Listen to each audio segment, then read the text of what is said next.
नमस्कार साथियों, आप सभी का फिर से हार्दिक स्वागत है। आज हम पढ़ने जा रहे हैं साइंस का एक अगला टॉपिक जो परीक्षाओं में उसी प्रकार से महत्वपूर्ण है और उस टॉपिक का नाम है पाचन तंत्र, डाइजेस्टिव सिस्टम।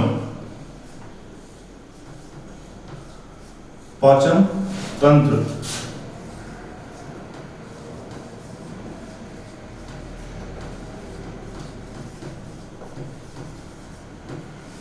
देखिए, इस टॉपिक को पढ़ने से पहले हम बात करते हैं डाइजेस्टिव सिस्टम के जो मेन थीम है उस बारे में कि जो पाचन तंत्र है उसमें एक शब्द है पहला पाचन। पाचन क्या होता है? पहली एक टर्म है पाचन, उस पाचन के बारे में बात करते हैं। तो फ्रेंड्स, जैसे ही हम भोजन ग्रहण करते हैं उस भोजन में जो जटिल पदार्थ हैं जैसे कार्बोहाइड्रेट है, वसा है, प्रोटीन है, उन सभी को उसी फॉर्म में हमारा जो शरीर है वो अवशोषित नहीं कर पाता है। तो उन जटिल पदार्थों को एंजाइमों की सहायता से, अन्य रासायनिक क्रियाओं की सहायता से क्या किया जाता है? सरल खाद्य पदार्थों में परिवर्तित किया जाता है। और इन सरल खाद्य पदार्थों में परिवर्तित होने के बाद हमारा शरीर उन्हें अवशोषित कर पाता है।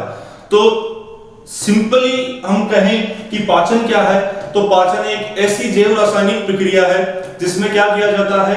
जटिल खाद्य पदार्थों को सरल खाद्य पदार्थों में बदला जाता है। किन की हेल्प से? एंजाइमों आदि की मदद से क्या किया जाता है? सरल खाद्य पदार्थों में परिवर्तित कर दिया जाता है। और ये परिवर्तित करना क्या कहलाता है? पाचन कहलाता है। ये क्रिया क्या कहलाती है? पाचन क्रिया कहलाती है। और इस पाचन क्रिया में जो तंत्र एक्टिव रहता है या जिस तंत्र का मुख्य भूमिका रहती है, जो तंत्र इस काम को करने में के लिए उत्तरदायी है, उस तंत्र को क्या कहा जाता है? पाचन तंत्र कहा जाता है। तो हम पहले इसकी बात कर लेते हैं कि पाचन तंत्र होता क्या है। तो मनुष्य द्वारा जो जटिल खाद्य पदार्थ हैं, उन जटिल खाद्य पदार्थों को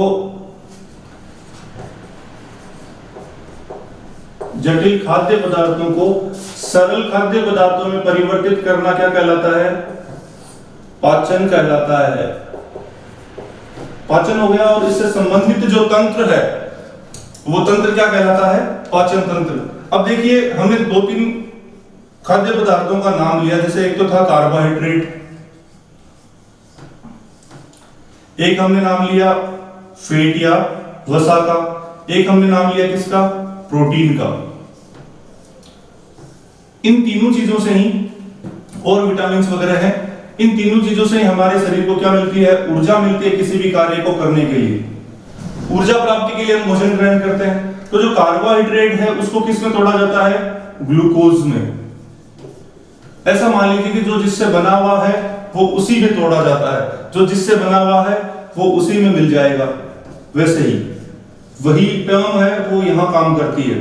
किस में तोड़ा जाता है? वसीय अम्लों में। प्रोटीन का निर्माण किससे होता है? अमीनो अम्लों से होता है। तो इसको किस में तोड़ लिया जाता है? अमीनो अम्लों में तोड़ लिया जाता है। अब इनके विघटन से सरल पदार्थों में परिवर्तित हो गया। अब इनके ऊपर अलग अलग एंजाइमों की क्रिया होगी और इनका क्या हो जाएगा? अवशोषण हो जाएगा। साथ ही साथ यहां से एक प्रश्न बनता है इन दोनों चीजों से, दोनों नामों से, कार्बोहाइड्रेट से भी और वसा से, कि हमारे शरीर में सबसे अधिक या सबसे शीघ्र पाचन किस भोज्य पदार्थ का होने लग जाता है। तो हम क्या कहते हैं कि कार्बोहाइड्रेट का पाचन किससे प्रारंभ हो जाता है? मुख गुहा से। इसीलिए आपने देखा होगा कि कई बार जो प्लेयर्स हैं, खिलाड़ी हैं अलग अलग गेम्स के, और मोस्टली अगर आपने क्रिकेट देखने के आप शौकीन हैं तो आपने देखा होगा सचिन तेंदुलकर मोस्टली आपको मिल जाएंगे ग्राउंड पर केला खाते हुए, क्योंकि उसमें बहुत सारा कार्बोहाइड्रेट है। उसका पाचन कहां से प्रारंभ हो जाता है?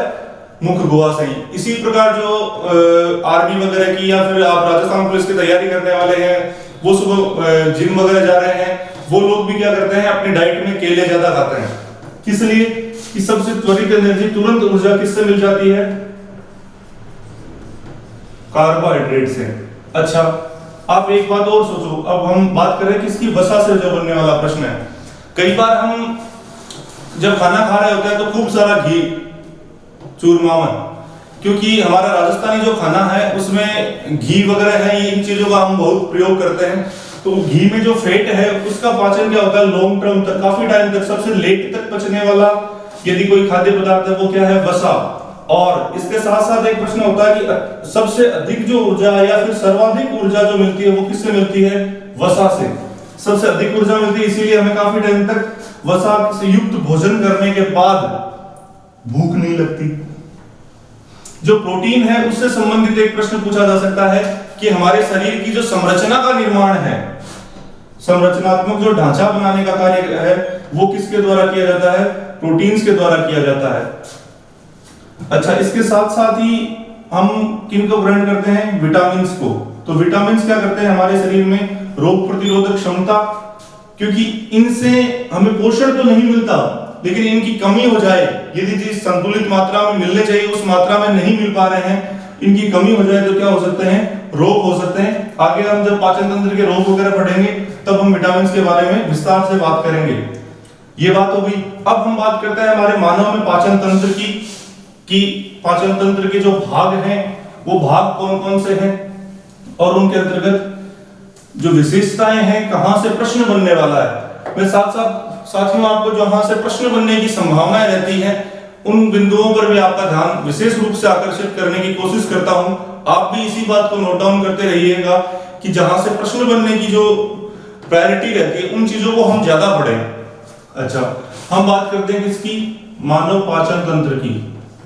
मानव पाचन तंत्र, देखिए इसके दो भाग हैं, मुख्य रूप से दो भागों में विभाजित किया गया है इसको। एक तो है लार ग्रंथियां,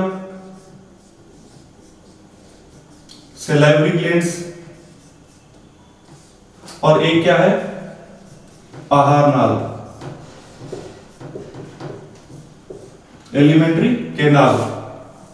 लार ग्रंथियां और एलिमेंट्री केनाल, इन दोनों में ही हम बात करते हैं किसकी, लार ग्रंथियों की, सॉरी सहायक ग्रंथियों की बात करते हैं, पाचक ग्रंथियां।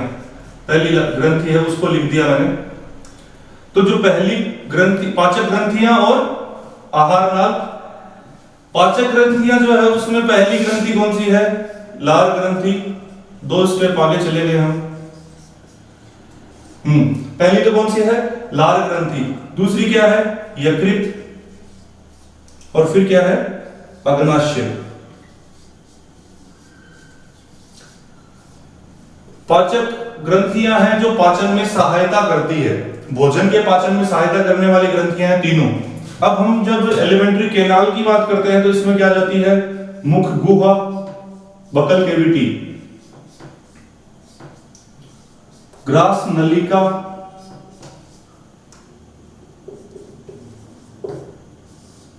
और जो तीसरा है वो क्या है, आमाशय।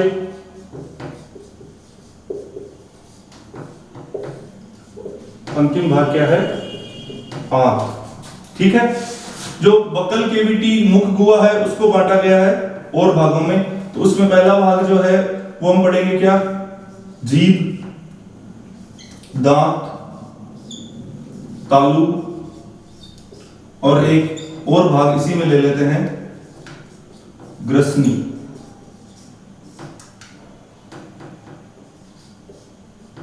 ठीक है, ग्रास नलिका हो गई, आमाशय हो गया, और जो आते हैं उनको बांटा गया है फिर दो भागों में। एक तो है छोटी आंत, स्मॉल इंटेस्टाइन, छोटी आंत, और बड़ी आंत। अच्छा जी, छोटी आंत के जो भाग हैं उनकी बात करें हम, तो पहला जो भाग है वो क्या कहलाता है, ग्रहणी। दूसरा भाग कहलाता है मध्यांत्र या मध्यांश।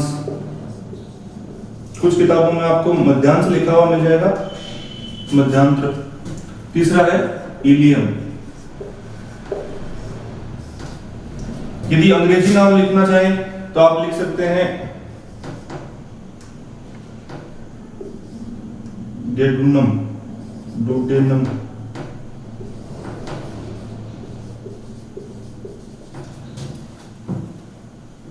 ये है आपका जेजुनम,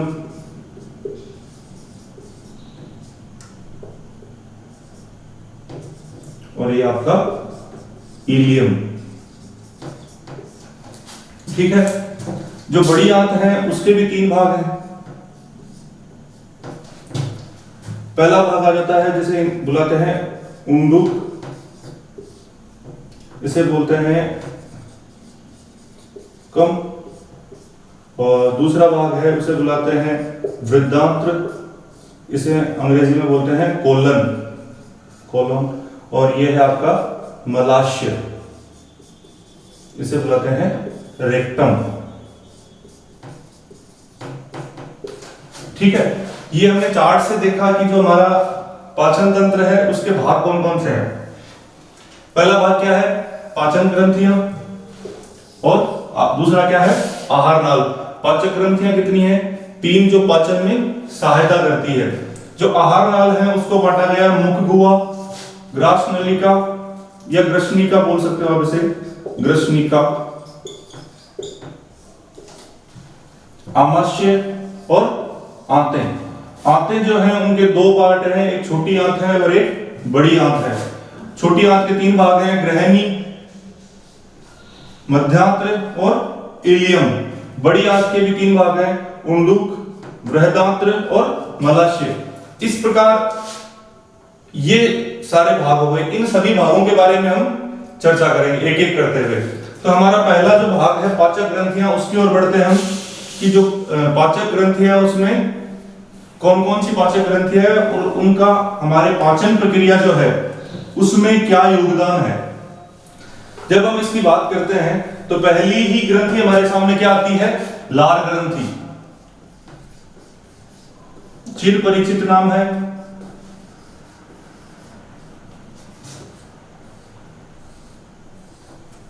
ठीक है, लार ग्रंथियां, सेलाइवरी ग्लैंड। देखिए पहली बात इसमें हम करें तो जो लार ग्रंथियां हैं वो संख्या में कितनी होती है।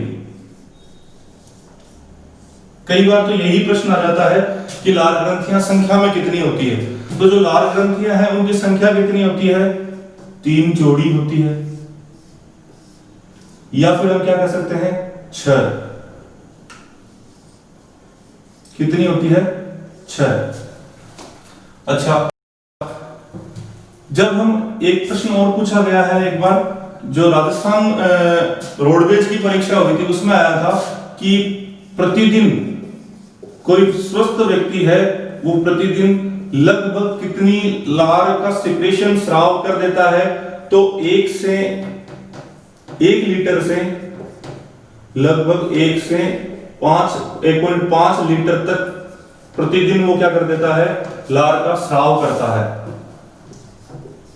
ठीक है, ये जो 3 जोड़ी लार ग्रंथियां हैं उनमें 3 ग्रंथियां होती हैं। पहली, चलिए हिंदी नाम लिख देता हूं पहले मैं, अधोजिह्वा, कर्णपूर्व और अधोजंभ। ये 3 ग्रंथियां हैं। यदि आपको अधोजिह्वा की पूछे तो कितनी होगी, 2। कर्णपूर्व कितनी होगी, 2, और अधोजंभ कितनी होगी, 2। अब देखिए, हम साइकोलॉजी में आपने पावलोव को पढ़ा होगा, इवान पेट्रोविच पावलोव। उस पावलोव ने कुत्ते पर प्रयोग किया था तो एक ग्रंथि को काट दिया था, उसका नाम आप लिखते हैं पैरोटिड ग्रंथि, है ना। तो वो जो पैरोटिड ग्रंथि है उसी को क्या कहते हैं हम, कर्णपूर्व ग्रंथि, और इसको बोलते हैं सबमैक्सिलरी ग्लैंड, सबमैक्सिलरी। और ये जो ग्रंथि है अधोजिह्वा ग्रंथि, इसको कहा जाता है सबलिंगुअल, सबलिंगुअल, पैरोटिड और सबमैक्सिलरी। अच्छा, ये 3 ग्रंथियां हो गई। इनकी स्थिति की बात करें और इनमें जो विशेषताएं हैं उनकी भी हम साथ साथ में बात कर लेते हैं। पहली जो ग्रंथि है उसके बारे में चर्चा करते हैं, सबलिंगुअल। देखिए अंग्रेजी नाम कई बार सबलिंगुअल लिखा जाता है, इसलिए लिखा है मैंने अधोजिह्वा। ये जो ग्रंथि है इसकी स्थिति कहां होती है, जो हमारी जिह्वा है उसके जस्ट नीचे। ठीक है, और ये क्या करती है, सबसे छोटी लार ग्रंथि है, सबसे छोटी, जो 6 लार ग्रंथियां हैं उनमें सबसे छोटी लार ग्रंथि कौन सी है, अधोजिह्वा लार ग्रंथि। ठीक है, दूसरी की बात करते हैं हम जैसे ही। अब देखिए एक बात बताता हूं आपको साइड में कि ये जो लार ग्रंथियां होती है वो कैसी होती है, बहिस्रावी होती है। और बहिस्रावी होती है, इसका मतलब हमने हमारे जो पहला वीडियो था पुराना वाला उसमें देखा था कि जो बहिस्रावी ग्रंथियां होती है उनमें शामिल किया जाता है लार ग्रंथियों को। और बहिस्रावी ग्रंथियां कैसी होती है, डक्टेड होती है, नलिका युक्त होती है। कैसी होती है, डक्टेड होती है, नलिका युक्त होती है। बहिस्रावी ग्रंथि है और डक्टेड है। चलो आपको एक प्रश्न बता देता हूं, अच्छा प्रश्न है वो, कि जो लार ग्रंथियां हैं, लार ग्रंथियों द्वारा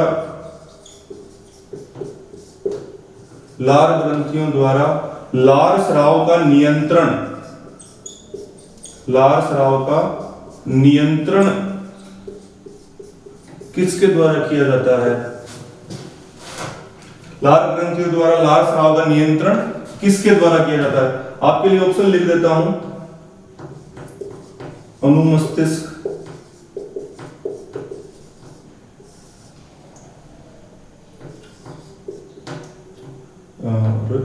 मेडुला ऑब्लिगेटा,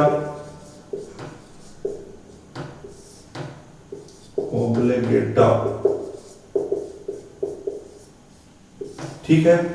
तीसरा ऑप्शन लिख लेते हैं हम, स्वायत्त तंत्रिका तंत्र,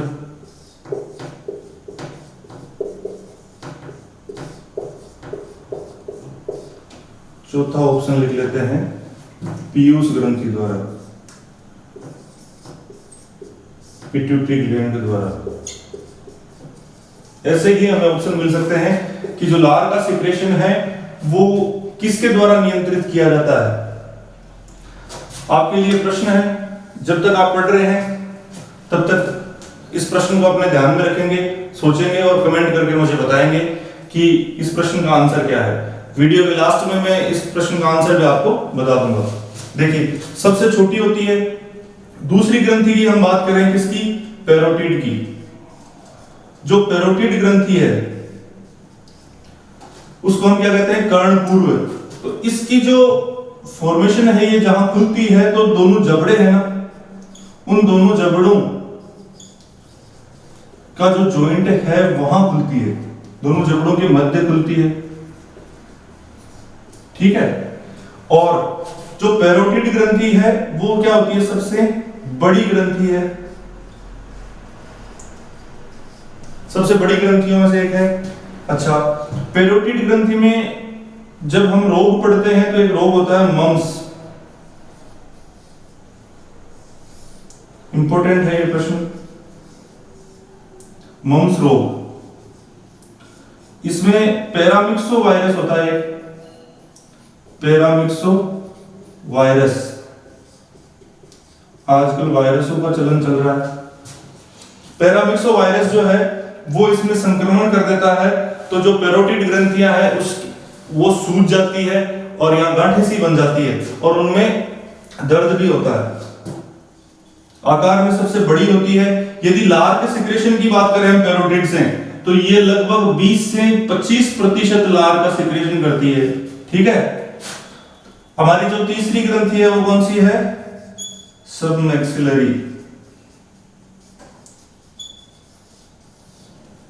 सबमैक्सिलरी ग्लैंड जो है वो क्या है, मध्यम आकार की होती है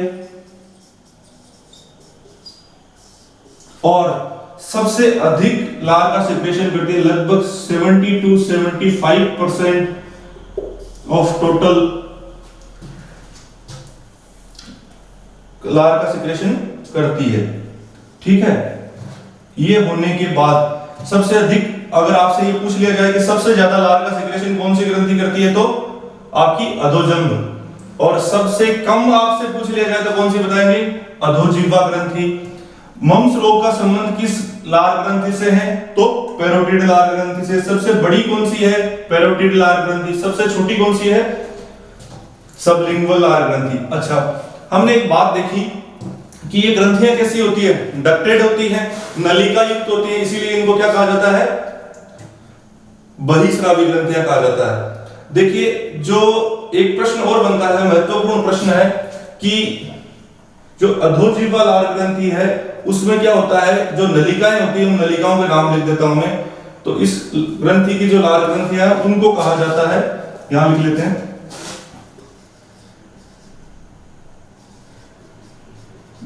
बार्थिलोन्स नलिका। इनमें जो नलिका पाई जाती है, जिस नलिका के माध्यम से लार का सिक्रेशन किया जाता है, उसको क्या बोलते हैं, बार्थिलोन्स नलिका। और जो पैरोटिड लार ग्रंथि है उसमें जो नलिकाएं पाई जाती है उस नलिका को कहा जाता है स्टेनसन,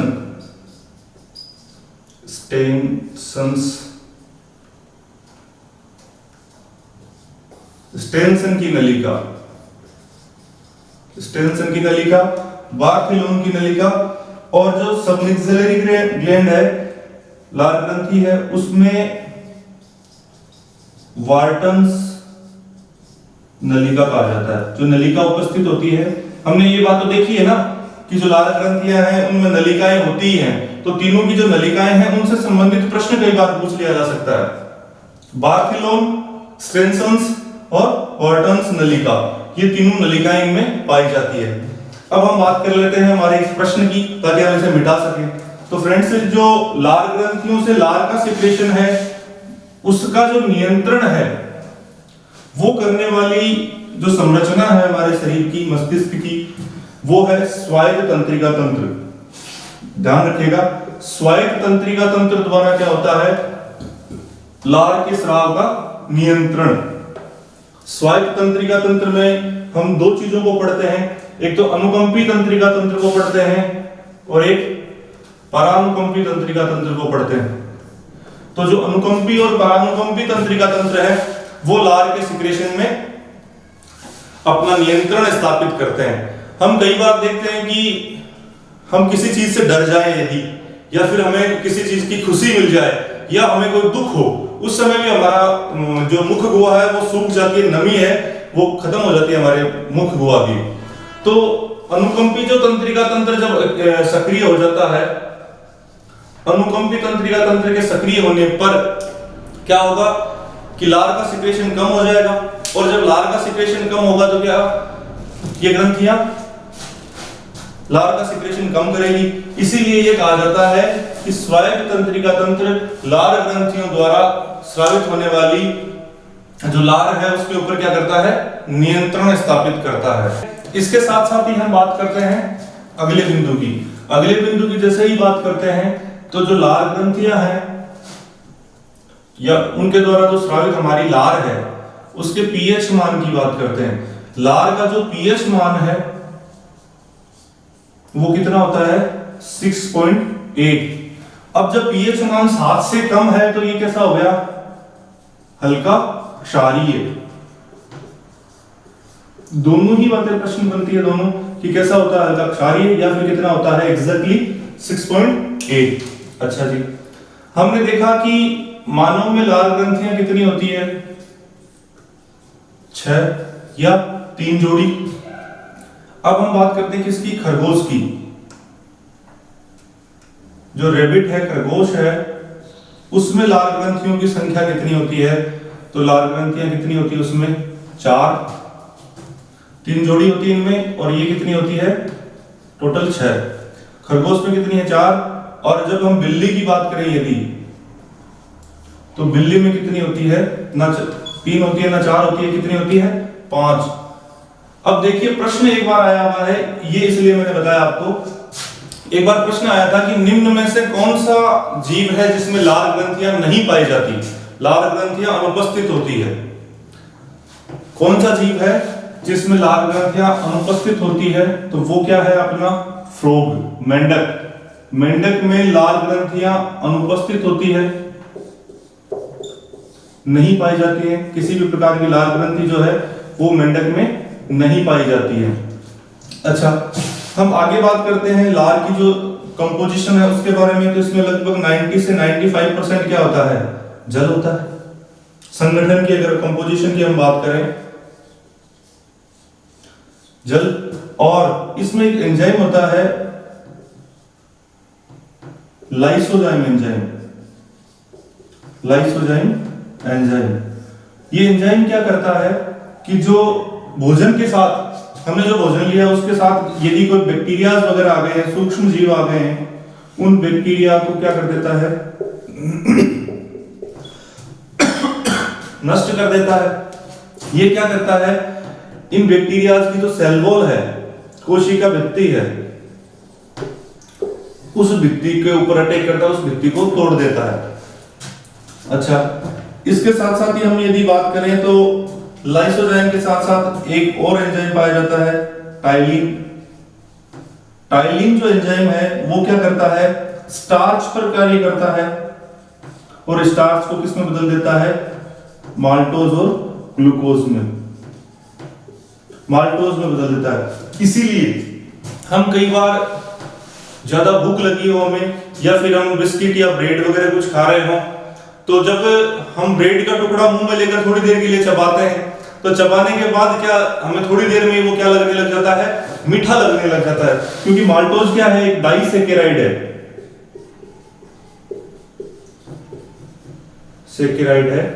और कैसी शर्करा है, डाइसेकेराइड प्रकार की शर्करा है। और कैसी होती है डाइसेकेराइड, कैसे होते हैं ये शर्कराएं, कैसी होती हैं डाइसेकेराइड जो है वो कैसे होती है, मीठी। इसीलिए हमें मीठेपन का एहसास होता है कि वो जो ब्रेड का टुकड़ा था वो पहले मीठा नहीं था, लेकिन जैसे ही उसमें लार मिली और लार मिलने के बाद में हमें कैसा लगने लगा, वो मीठा लगने लग जाता है। ये होगी टाइलिन की बात। इसके साथ ही एक एंजाइम और पाया जाता है जो इसमें कैसा होता है, निष्क्रिय अवस्था में होता है, लाइपेज एंजाइम। लाइपेज एंजाइम भी पाया जाता है, लेकिन वो मुख गुहा में सक्रिय नहीं होता है। ठीक है, तो ये हमारी क्या थी, लार के बारे में बातें थी, लार ग्रंथियों के बारे में चर्चा थी। पीएच मान से संबंधित कई बार प्रश्न पूछा गया है। लाइसोजाइम जो एंजाइम है उसके बारे में भी प्रश्न पूछा गया है। लाइसोजाइम जो हमारी आंखें हैं उसमें कि जो आंखों में जो आंसू आते हैं हमारे, उनमें भी क्या रहता है, लाइसोजाइम एंजाइम रहता है। इसीलिए जब हम कभी बाइक पर जा रहे होते हैं तो बाइक पर जाते जाते कोई यदि कोई कीट पतंगा हमारी आंख में गिर जाता है तो वो कभी बेचारा जिंदा नहीं निकल पाता, मरकर ही बाहर आता है। ठीक है, तो ये थी हमारी लार और लार ग्रंथियों के बारे में चर्चा। अगली हमारी जो ग्रंथि है जो पाचन में सहायक है उसके बारे में चर्चा करते हैं। और अगली जो हमारी ग्रंथि है वो कौन सी है, यकृत, लीवर।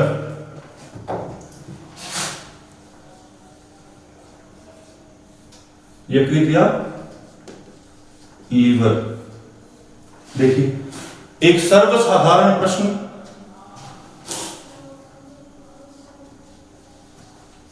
सबसे बड़ी ग्रंथि है,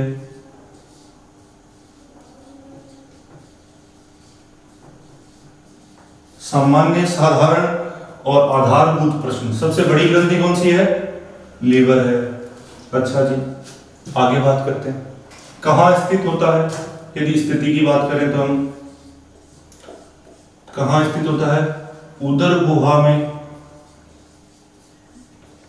किस तरफ होता है लीवर, दाईं ओर। ठीक है, ठीक। लीवर के जो भाग हैं, यदि लीवर के भागों की बात करें तो लीवर कितने भागों में विभाजित होता है, लोब्स जो है वो कितनी होती है, इसमें 2 भागों में विभाजित होता है लीवर। एक तो होती है दाईं पाली और एक क्या होती है, बाईं पाली।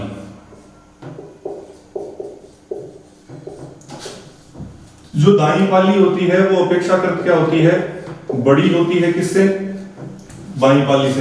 कई बार क्या होता है कि हम जब लीवर की संरचना देखते हैं तो हमें ये आभास होता है कि नहीं, इसमें तो 2 नहीं 4 पालियां होती है, क्योंकि जो दाईं पाली है उसी के 2 टुकड़े और हैं, दाईं पाली के 2 भाग और हैं। उनको हम जब संरचना देखते हैं तो ऐसा लगता है कि हाँ ये तो 4 भागों में विभाजित है, 4 पालियां होती होंगी।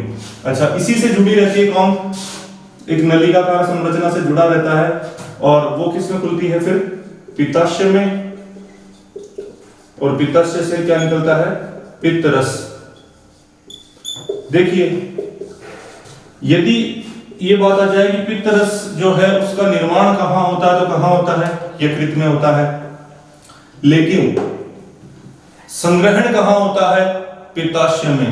यकृत में संग्रहण नहीं होता है। अच्छा, जब हम आगे यकृत के बारे में बात करते हैं तो जो एक शब्द है पुनरुद्भवन,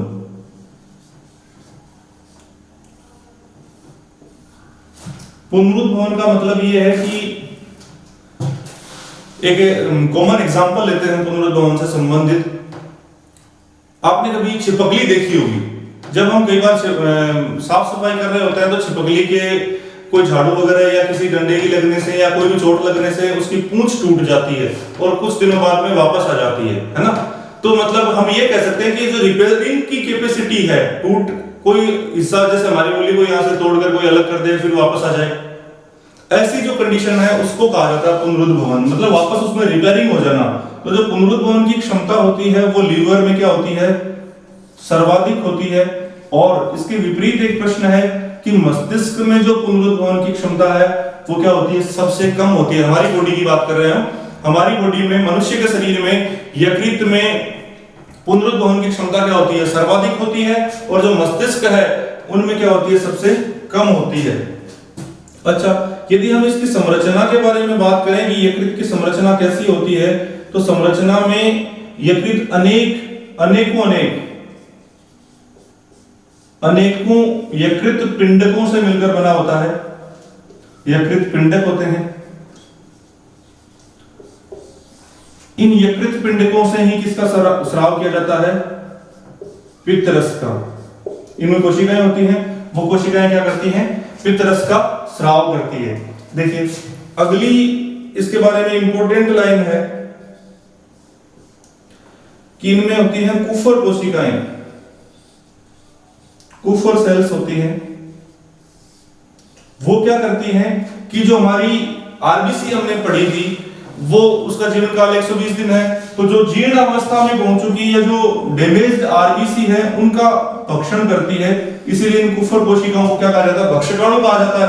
इन आरबीसी का भक्षण करने के बाद इनको नष्ट कर देती है, ये नष्ट हो जाते हैं। इसीलिए इनको क्या कहा जाता है? भक्षकाणु। और नष्ट होने के बाद कुछ वर्णक होते हैं, उनका निर्माण होता है, उनको क्या कहा जाता है? यकृत वर्णक। जैसे आपका यूरोक्रोम मान लीजिए, जिसकी वजह से मल का रंग क्या होता है? मूत्र का रंग पीला, या मल का रंग क्या होता है? मूत्र का रंग पीला। किस वजह से होता है? यूरोक्रोम वर्णकों की वजह से। अच्छा, हम इसके साथ साथ ही इसके भार की बात करते हैं हल्की सी। कई बार इसके भार के बारे में भी स्टूडेंट्स बहुत बार पूछते हैं कि सर भार कितना होता है, भार कितना होता है। तो इसका जो भार है वो 1.2 किलोग्राम से कितना होता है? 1.5 किलोग्राम, मतलब लगभग 1.5 किलो के समथिंग, 1.5 किलोग्राम के बीच इसका जो यकृत का जो भार है वो होता है। अब हम आगे बढ़ते हैं और इसके जो मेन फंक्शन है उसके बारे में बात करते हैं ना। तो जो यकृत है वो किस ओर स्थित होता है? हमारे उदर को हमें दाईं ओर, और यकृत के द्वारा जो पित्तरस है उसका सिक्रेशन किया जाता है।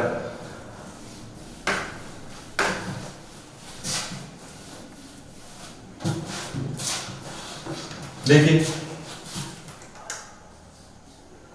इसके यदि फंक्शंस की बात करें कि यकृत का काम क्या है, तो लीवर क्या करता है? पित्त वर्णकों का निर्माण करता है, पित्त वर्णक बनाता है। यूरिया का जो निर्माण है वो भी किसके द्वारा किया जाता है?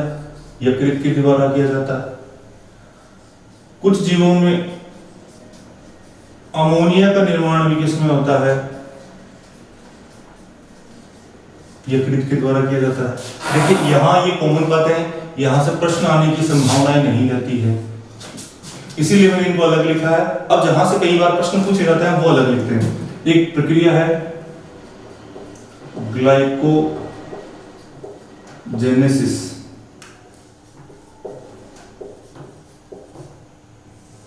क्या नाम है उसका? ग्लाइकोजेनेसिस। ग्लाइकोजेनेसिस का मतलब है ग्लूकोज जो हमारी बॉडी में एक्स्ट्रा ग्लूकोज है उसको किसमें बदल देना? ग्लाइकोजन। यहां से भी एक प्रश्न है। ग्लाइकोजेनेसिस ऐसी प्रक्रिया है जिसमें ग्लूकोज को किसमें स्टोर किया जाता है? ग्लाइकोजन में। अब देखिए, जो जंतु है उनमें भोज्य संग्रहित भोज्य पदार्थ क्या होता है? ग्लाइकोजन। और ग्लाइकोजन का स्टोरेज कहां होता है? यकृत में। कई बार पूछा हुआ प्रश्न है। एक होता है ग्लाइको नियोजेनेसिस।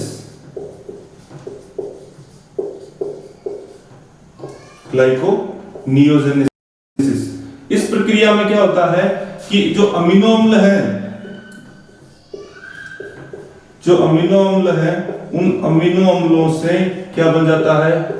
ग्लूकोज बन जाता है। ठीक है। तीसरी जो प्रक्रिया है वो क्या है? ग्लाइकोजिनोलाइसिस। लाइसिस का मतलब क्या होता है? टूटना। तो इस प्रक्रिया में क्या होता है? ग्लाइकोजिनोलाइसिस में जो ग्लाइकोजन था वो ग्लाइकोजन क्या होता है? किस में टूटता है? वापस ग्लूकोज में। देखिए, ये तीनों ही नाम जो है वो महत्वपूर्ण है और इसी साथ हम याद भी कर लेते हैं। यदि आप की बॉडी में ग्लूकोज की मात्रा अधिक है, सुफिशिएंट है, उससे एक्स्ट्रा है, जितनी चाहिए उससे ज्यादा है, तो हमारा जो लीवर है वो क्या करेगा? ग्लाइकोजन के रूप में स्टोर कर लेगा। क्लियर है? तो उस प्रक्रिया को क्या कहा जाता है? ग्लाइकोजेनेसिस। दूसरी जो प्रक्रिया है ग्लाइकोनियोजेनेसिस, इसमें क्या होता है कि हमारी बॉडी डिमांड करती है किसकी? ग्लूकोज की, क्योंकि हमारी बॉडी में क्या हुआ है? ग्लूकोज की कमी हो गई है। जब ग्लूकोज की कमी हो गई है तो अमीनो अम्लों से भी सीधा क्या करेगा? ग्लूकोज का निर्माण प्रारंभ कर देगी हमारा शरीर। अच्छा, इस प्रक्रिया को क्या कहा जाता है? ग्लाइकोनियोजेनेसिस। जेनेसिस शब्द को पकड़ लीजिए आप। जेनेसिस का मतलब तो क्या है? निर्माण होना किसका? ग्लूकोज का या ग्लाइकोजन का निर्माण होना। जेनेसिस नियो का मतलब सीधे अमीनो अम्लों से ग्लूकोज का निर्माण, और ग्लाइकोजेनेसिस का मतलब क्या है? ग्लूकोज से ग्लाइकोजन का निर्माण। अब देखिए, हम कई बार क्या करते हैं? फास्ट करते हैं, उपवास करते हैं, पूरे दिन तक हम खाना नहीं खा पाते, या फिर हमारे जो खाने का जो टाइमिंग है कि हम सुबह नाश्ता कर रहे हैं 8 से 9 के बीच में, दोपहर में जो खाना है वो खा रहे हैं 1 बजे से 2 बजे के बीच, या फिर हम उसके बाद शाम का जो खाना है वो 8 बजे से 9 बजे के बीच या 9 से 10 के बीच में खाना खा रहे हैं। तो जो हमारा फिक्स टाइमिंग है हमारी बॉडी में, उस समय हमें ऐसा लगता है कि भूख लग गई। अच्छा, कई बार क्या होता है कि हमारा वो टाइमिंग चूक जाता है, हम उस समय खाना नहीं खा पाते। तब क्या होता है कि हम एक बात बोलते हैं, भूख मर गई। एक लाइन यूज करते हैं कि मेरी तो भूख मर गई। वो जो भूख मर गई उसके पीछे क्या है? ग्लाइकोजिनोलाइसिस जो प्रोसेस है वो काम करती है। इसमें क्या होता है? हमारी बॉडी में जो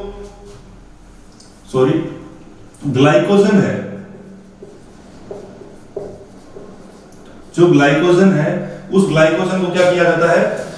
ग्लूकोज में संरक्षित कर लिया जाता है। ग्लूकोज में संरक्षित क्या? ग्लूकोज में परिवर्तित कर दिया जाता है, और परिवर्तित करने से हमारे बॉडी को एनर्जी मिल जाती है, इसलिए हमारी भूख मर जाती है। आप इसका स्क्रीनशॉट लीजिए। आगे इसके जो फंक्शन है उनके बारे में, तो जो हमारा यकृत है वो क्या करता है? विटामिन ए का संश्लेषण करता है। विटामिन ए का क्या करता है? संश्लेषण करता है। आपने कई बार सुना होगा कि गाजर खाने से जो विटामिन ए हमारे शरीर को मिलता है, और उससे क्या होता है? हमारी आंखों की जो नेत्र ज्योति है वो बढ़ती है। तो होता क्या है, जब हम गाजर खा रहे होते हैं तो गाजर में क्या होता है? Beta carotene.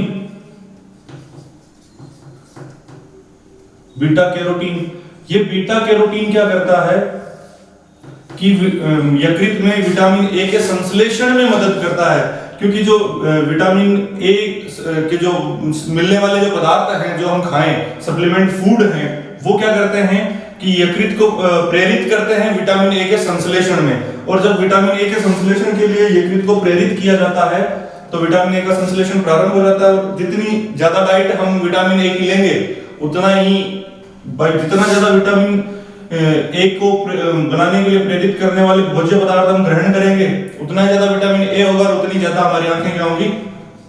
अच्छी होंगी, 6/6 जिसे हम बुलाते हैं।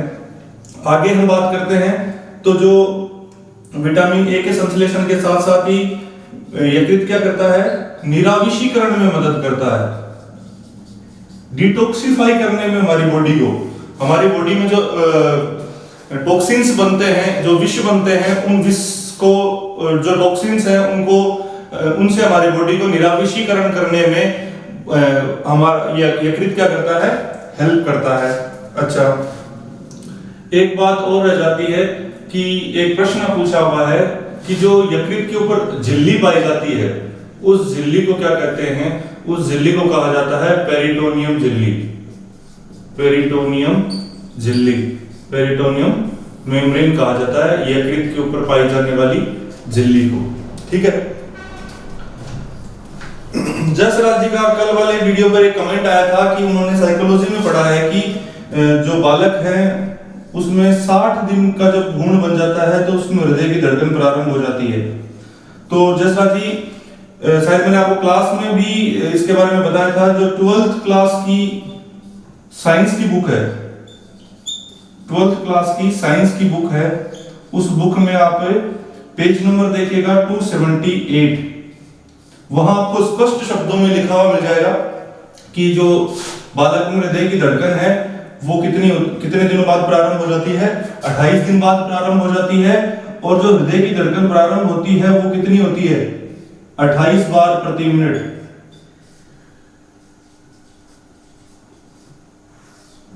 113 बीट पर मिनट के हिसाब से धड़कने लग जाता है। ये जब आप 12th क्लास की बुक देखेंगे तो उसमें मिल जाएगा, कोई दिक्कत नहीं है। हाँ, ऐसा हो सकता है किसी वैज्ञानिक ने, किसी मनोवैज्ञानिक ने मनोविज्ञान में ये बता दिया हो, बाकी साइंस के नजरिए से यदि हम देखें तो ये जो मापदंड है वो बिल्कुल करेक्ट है। और आपके सुझाव आमंत्रित हैं, क्योंकि आपके जितने सुझाव होंगे उन सुझावों के आधार पर भी हम आपको अच्छे से अच्छा कंटेंट देने की कोशिश करेंगे। निराविशीकरण करने में मदद करता है। ग्लाइकोजन का जो संग्रहण है वो कहाँ होता है, यकृत में होता है। अच्छा, जो पित्त वर्णक बने हैं उनके साथ साथ ही हमने जो ब्लड ग्रुप पढ़ा था, रुधिर परिसंचरण वाला टॉपिक पढ़ा था, उसमें 2-3 चीजें और पढ़ी थी जो रक्त स्कंदन के लिए जिम्मेदार थी, प्रोथ्रोम्बिन और फाइब्रिनोजन। एक हमने पढ़ा था हिपेरिन, प्रोथ्रोम्बिन, फाइब्रिनोजन और हिपेरिन। इनका जो सिक्रेशन है वो भी किसके द्वारा होता है, यकृत के द्वारा ही किया जाता है। और एक संरचना और है जिसके बारे में एक नाम है स्पिंचर ऑफ, इंग्लिश में लिखता हूं उसको मैं, ओडाई, ये नाम आता है कई बार, स्पिंचर ऑफ ओडाई। जैसे मान लीजिए कि ये तो क्या हमारा यकृत है, ठीक है। इस यकृत से मान लीजिए ये क्या हमारा ऑल ब्लैडर है, पित्ताशय है, पित्ताशय से क्या निकली, पित्तवाहिनी निकली, और ये पत्तीनुमा संरचना क्या है हमारा, अग्नाशय है, अग्नाशय रस वाली वाहिनी निकली, और ये क्या है हमारी छोटी आंत है। ये यकृत है, ये अग्नाशय है, और ये क्या है हमारी स्मॉल इंटेस्टाइन है, छोटी आंत है। उस छोटी आंत में ये जहां पर ये मिलते हैं, जहां पर पित्तवाहिनी व अग्नाशय रस वाहिनी मिलती है, उसको क्या कहा जाता है, स्पिंचर ऑफ ओडाई। ओडी याद रख लीजिए, उससे याद रह जाएगा। अच्छा, हमने 2 बातें और लिखी कि फाइब्रिनोजन व प्रोथ्रोम्बिन का जो स्राव है वो कौन करता है, यकृत द्वारा किया जाता है। अच्छा, हिपेरिन जो हमने पढ़ा था, हिपेरिन, उसका स्राव कौन करता है, यकृत करता है। हिपेरिन क्या था, रुधिर प्रतिस्कंदी पदार्थ था, रुधिर प्रतिस्कंदी पदार्थ था। वो क्या करता है, रुधिर प्रतिस्कंदी पदार्थ, जो रुधिर वाहिनियां हैं उन रुधिर वाहिनियों में हमारे रक्त को जमने नहीं देता है, और जब चोट लग जाती है और रक्त बहने लगता है उस समय जैसे ही हिपेरिन हवा के कांटेक्ट में आता है तो इनएक्टिव फॉर्म में आ जाता है और रुधिर का क्या बन जाता है, क्लोट बन जाता है। और जो प्रोथ्रोम्बिन और फाइब्रिनोजन प्रोटीन है दोनों, ये प्रोटीन्स भी क्या करती हैं, रुधिर का थक्का बनाने में मदद करने वाली प्रोटीन है। अच्छा, एक और प्रश्न बनता है इमल्सिफिकेशन, इमल्सीकरण, इमल्सीकरण या हम कहते हैं वसा का पाइसीकरण, वसा का पाइसीकरण, वसा का पाइसीकरण या इमल्सिफिकेशन। ये क्या होता है, जो वसा है उसके बड़े टुकड़े जो है, बड़े बड़े खंड है, उन बड़े बड़े टुकड़ों को किस में तोड़ देना, छोटे छोटे टुकड़ों में तोड़ देना, क्या कहलाता है, इमल्सिफिकेशन। एसएससी का में एक बार प्रश्न आया हुआ था कि वसा के बड़े बड़े टुकड़ों को छोटे टुकड़ों में तोड़ना कहलाता है, ऐसा कुछ करके प्रश्न था। वसा के पाइसीकरण से संबंधित वसा का पाइसीकरण ये नाम आ सकता है, इमल्सीकरण या इमल्सिफिकेशन नाम आ सकता है। तो ये जो छोटे छोटे कार्य थे वो क्या थे, हमारे यकृत से जुड़े हुए कार्य थे। हमने आज हमारे लाल ग्रंथियों के बारे में देखा, यकृत के बारे में देखा, साथ ही अगली जो हमारी ग्रंथि बसती है वो है अग्नाशय ग्रंथि। तो जो हम अंतःस्रावी तंत्र है, ग्रंथियां पढ़ेंगे, उनके साथ साथ ही हम अग्नाशय ग्रंथि को पढ़ेंगे, क्योंकि ताकि एक सेपरेट नोट्स हमारे पास हो जिनमें ग्रंथियां जब हम पढ़ने लगे, यदि हम कोई परीक्षा देने जाए उसमें केवल एक ग्रंथियों वाला टॉपिक हो, तो हम क्या करेंगे कि ग्रंथियों वाले नोट्स को पढ़ें तो उसमें अग्नाशय ग्रंथि वही सेपरेट हो, इसलिए हम अग्नाशय ग्रंथि को नहीं पढ़ रहे हैं। और हम अगला जो टॉपिक है उसके ऊपर चलते हैं। तो जो पाचक ग्रंथियां हैं उसमें हमने दो ग्रंथियां पढ़ी है, एक तो लाल ग्रंथियां और दूसरी ग्रंथि पढ़ी है यकृत ग्रंथि। अग्नाशय ग्रंथि को हम एक अलग वीडियो में, जिसमें हम बात करेंगे अंतःस्रावी तंत्र के बारे में, उस तंत्र में जैसे ही हम बात करेंगे तो सारी की सारी ग्रंथियां एक साथ पढ़ेंगे ताकि हमारे नोट्स सीक्वेंसली मेंटेन हो जाए। तो जो आहार नाल है, एलिमेंट्री केनाल है, उस आहार नाल का एक टॉपिक पढ़ते हैं। पहला जो टॉपिक हमने लिखा था क्या था, जीभ। किसका भाग है, मुख गुहा का ही भाग है जीभ। देखिए मुख गुहा में हमने एक लिखा है इसमें तालु। तालु दो तालु हैं, एक तो कठोर तालु और कोमल तालु, और उन्हीं में बीच में क्या रहती है बेचारी, जीभ फंसी रहती है। जो जीभ है वो क्या है, किनसे निर्मित है, रेखित व ऐच्छिक पेशियों से, रेखित व ऐच्छिक पेशियों से निर्मित होती है। क्योंकि ऐच्छिक और अनैच्छिक दो प्रकार की पेशियां होती है, एक तो ऐच्छिक पेशियां होती है, एक क्या होती है, अनैच्छिक पेशियां। अनैच्छिक पेशियां वो जैसे मान लो जिनके ऊपर हमारा नियंत्रण नहीं है, वो अपना जो पेशियां है, अपना काम है वो अपने हिसाब से करेंगी, हमारे मस्तिष्क के नियंत्रण में है, हमारे नियंत्रण से बाहर की बातें। जैसे पुतलियों, आंख की जो पुतलियां हैं, हम कितनी देर रोक कर रखेंगे कि ना झपकेंगे, नहीं झपकूंगा मैं। हृदय की धड़कन, जो हृदय का धड़कना है, उसको हम अपने हिसाब से कंट्रोल नहीं कर सकते कि अभी कम धड़क, अभी ज्यादा धड़क। या जो फिर हमारे आंतें हैं, उनकी क्रमांकुंचन गति है, उनको हम अपने हिसाब से नहीं कर सकते कि अभी तो हमने, मुझे कतली खानी है, काजू कतली खानी है, तो ऐसा करो जल्दी से, जो मैंने पहले दाल रोटी खाई है उसको पचा दो, मुझे बहुत सारी काजू कतली खानी है। तो ऐसा नहीं हो सकता। वो कैसी है, अनैच्छिक पेशियां हैं, हमारे नियंत्रण में नहीं। लेकिन जो जीभ में मूवमेंट वाला जो काम है वो किसके नियंत्रण में रहता है, हमारे। और कैसी पेशियां हैं, रेखित पेशियां हैं। अच्छा, एक हिस्सा जो भाग है, एक भाग तो क्या होता है जीभ का, गतिशील होता है।